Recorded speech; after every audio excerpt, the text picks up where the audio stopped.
Hi guys, today we're going to review some of my camera. So some of you already know that I'm using film cameras and at the same time I'm still using digital cameras.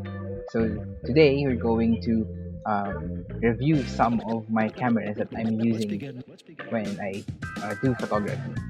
So first in my list is this Leica M3 camera. This is a double stroke Leica M3, and it's made in 1957. So what this is my dream camera actually. What I really like with Leica M3 is that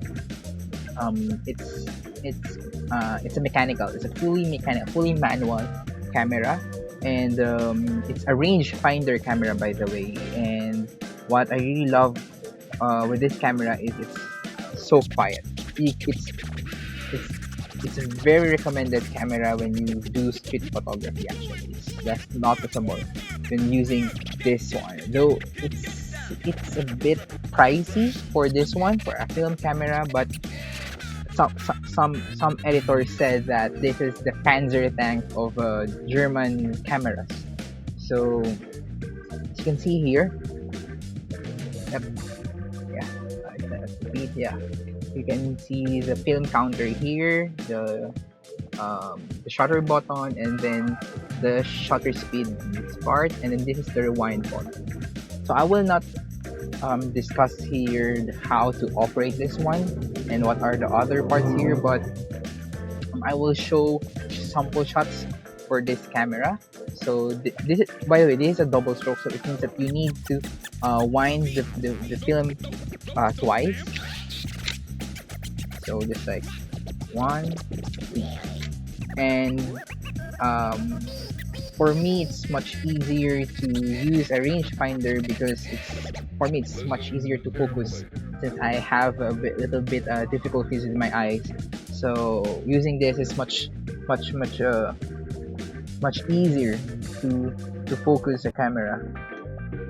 So this is like empty. My next camera that I'm going to show to you is a Rollei 35 camera. I bought this when I visited Vienna last 2018 from a seller there.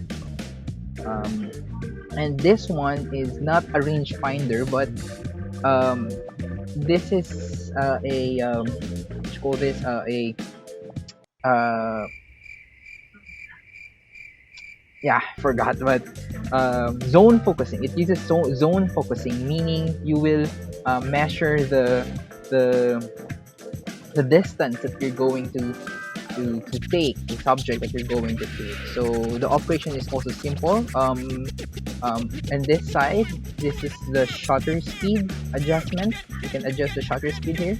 The speed is up to 500 of a second, and then your aperture will be in this side. There's this a little lock here where you need to press this first, and then you turn the dial. So at first when I first bought this, I'm trying to figure out how to um, adjust the aperture, and I was just like forcing it. But little did I know that there's this that you need to press this little uh, uh, button here, metallic button here, not a real button but a lever, just like a lever, like a lever, and then you can just like uh, turn the dials here, and then as you can see here, there's how to focus this one.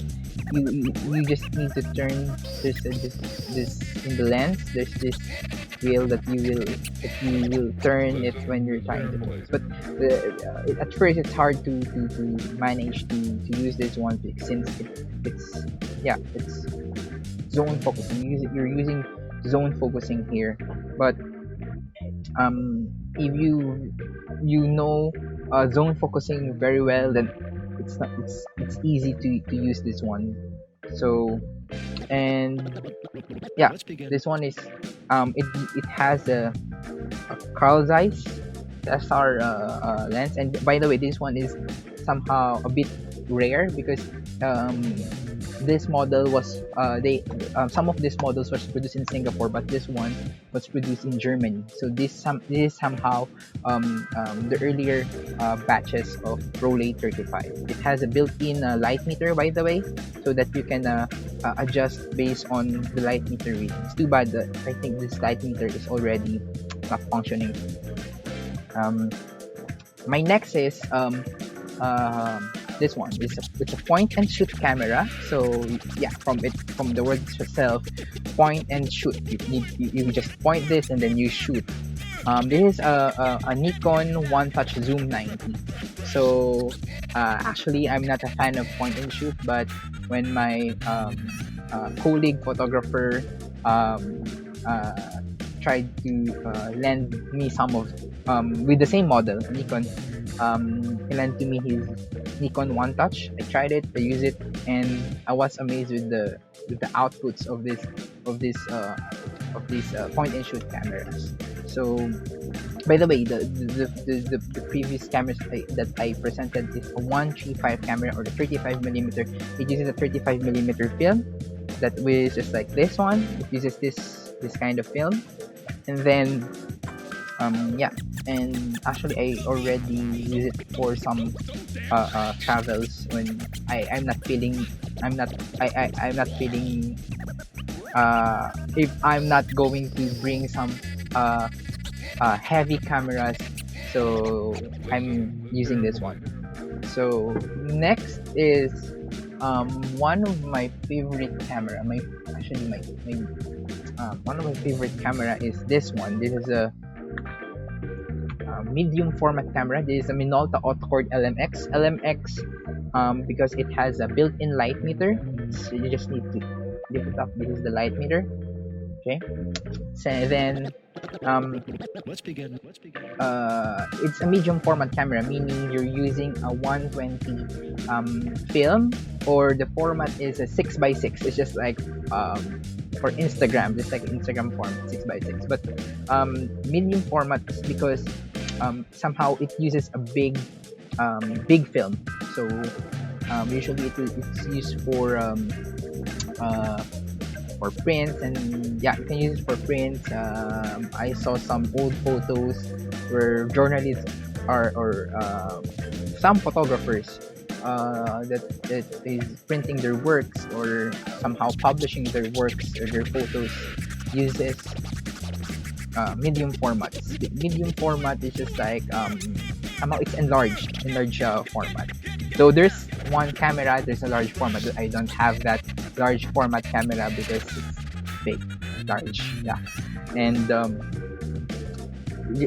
use this, you need to. It has. We call it TLR, or twin lens reflex cameras. TLR, twin lens. It has two lenses. One is for viewing, and another is for the lenses directly to the film. Okay. So you just need to pop it, and then as you can see here, there's this viewfinder here where you can compose your subject or your photo. And then some question is how do you shoot this, because they have this the levels of the lenses. Is the one is in above your viewfinder, and then your shooting lens is it's below. Well, technically, what you are seeing at the top of the viewfinder is also the same as this one at the shooting lens. So I don't know if there's this what they call if they already corrected it with the parallax corrector. I don't know that term, but what you see is what you get also. So it has a built-in light meter, and then here you can set your this is the shutter speed at this part, and then this one is for the aperture. So to use this, you need to advance the lever and then turn it back, and then that's it. It's it looks complicated, but it's easy to use. And although it's heavy, I actually bought it when I traveled to Vienna, and I will also show some shots uh, um, that I took in Vienna. So next is a camera that I'm using. Actually, I didn't acquire this, but I won it in a raffle, Christmas party raffle last Christmas. So this is a Yashica Mat 124G. It's made by Yashica, and um this is a very nice camera actually. It's a late camera. I don't know if this is in 1970s or the 1980s already, but the body usually film cameras uses um uh metallic body when it was manufactured in the 1930s, 1960s, 50s, 60s. And this one, it's a mix of um, uh, plastic and metal. You can see here. It's the same as Minolta Autocord LMX. It has a built-in light meter also.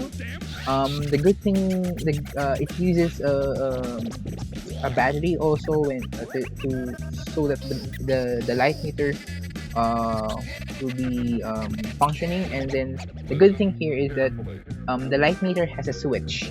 The switch of this for this light meter is when you pull up this um, viewfinder cover, the light meter will automatically turn on. So it has the same body. There's a lever, and then you need to turn it, and then you go back, and then the focusing for this one, actually I forgot to mention, focusing for this kind of PLR is, this one is just like for a Rolleiflex. You turn, there's a knob for focusing. The difference for Minolta Autocord, for this one, it has this lever here below, and then you just slide it. The good thing for this one, it's easy for Minolta Autocord. It's easy to focus just like in one hand. And for this one, well, actually it's easy also to operate. For this one, just need to do it, but one hand is supporting the camera, and then you turn it. Okay. For this one, to set the aperture and the shutter speed for this one is, it has a knob also. So actually most of the cameras that was manufactured by the 60s, 70s, 80s was replaced by this knobs compared to this one. I think this one is from the 60s as well, late 60s, but it still uses this sliding handle to adjust your shutter speed. Yeah. What else? Yeah, this is also uses 120 film camera film, and it has same with the Minolta Autocord. So yeah, I have this one. Another one is, well, this is digital. Well, I also use this is our old films, and then I'm using digital also. Actually, I have this very very old camera, which is the Canon 400D. I mainly use this for if I'm doing digital works, or I'm covering weddings and some events. I'm using this one. It's my go-to camera actually. Yeah. What this is old. It might not be a full frame camera, but what I love with this one is like, it's there's no live view actually. There's no live view here. When you're going to take the photo, you need to look at this viewfinder, and then you focus it. Okay. and then you shoot. Another thing is that, by the way, this is an SLR, or single lens reflex camera, meaning single lens is um the viewfinder. There's a prism here, and the image is just like collected. I mean, not collected, but it's the light is passing through the lens, and then it was reflected to the prism, and then your viewfinder. There's this mirror inside that is there's a flap. It's just like a flapping motion. When you press the shutter, it flaps, and it diverts the light that you're capturing to the sensor of the camera. So digital uses sensor technically, and then when you're using a mechanical cameras or film camera, you're using film. So this one is up to 1600 ISO. That's the maximum ISO that you can set here. And I don't know. I mean, I love this camera. I mean, even though if I'm going to have a newer Canon body, I would love to still have this one. So yeah, I think I already discussed this all. Um, if you have some questions, you can just like drop your comments below, and I'm happy to discuss it with you. And yeah, I think that's that's all for now. And yeah, thank you so much, and see you to my next vlog.